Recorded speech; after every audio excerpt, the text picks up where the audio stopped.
ত্রয়োদশ জাতীয় সংসদ নির্বাচনে নিরঙ্কুশ বিজয় পেয়েছে বিএনপি এবং তাদের মিত্র দলগুলো।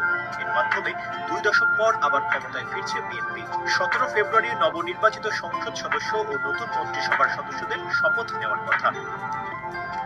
নতুন মন্ত্রিসভা গঠন নিয়ে রাজনৈতিক অঙ্গনে আলোচনা এখন তুঙ্গে। ঠিক একই সময়ে ছায়া মন্ত্রিসভা গঠনের বিষয়টিও আলোচনায় আনলেন জামায়াত ইসলামী এবং এনসিপির 2 আলোচিত নেতা।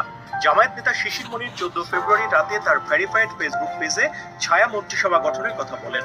ফেসবুকে শিশির মনিরের এই ঘোষণার পর জাতীয় নাগরিক পার্টি এনসিপির মুখপাত্র আসিফ মাহমুদ সজীব ভুঁইয়াও একই কথা লিখেছেন। 15 ফেব্রুয়ারি সকালে ফেসবুকে সাবেক উপদেষ্টা আসিফ এ ঘোষণা দেন।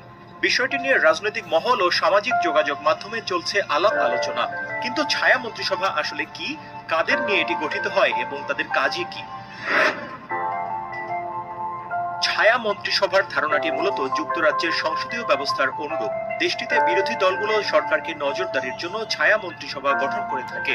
এই মন্ত্রিসভায় সাধারণত সংসদে বিরোধী দলের সদস্যদের বিভিন্ন মন্ত্রণালয়ের বিপরীতে দায়িত্ব দেওয়া হয়। তারা সংশ্লিষ্ট মন্ত্রণালয়ের নীতি, বাজেট ও কার্যক্রম বিশ্লেষণ ও সমালোচনা করেন এবং প্রয়োজনে বিকল্প প্রস্তাব উপস্থাপন করেন। ছায়া মন্ত্রিসভা নিয়মিতভাবে সরকারের কার্যক্রম পর্যবেক্ষণ করে থাকে। বর্তমানে বিশ্বের অনেক উন্নত ও উন্নয়নশীল দেশে এ ধরনের মন্ত্রিসভার চর্চা রয়েছে। ছায়া মন্ত্রিসভার সবচেয়ে শক্তিশালী ও প্রাতিষ্ঠানিক রূপ দেখা যায় যুক্তরাজ্যে।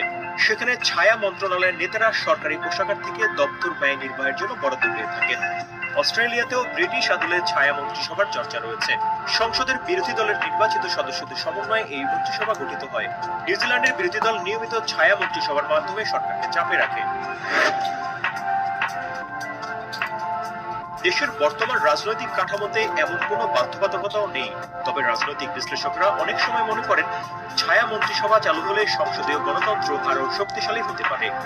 মেহেদী হাসান, প্রথম আলো।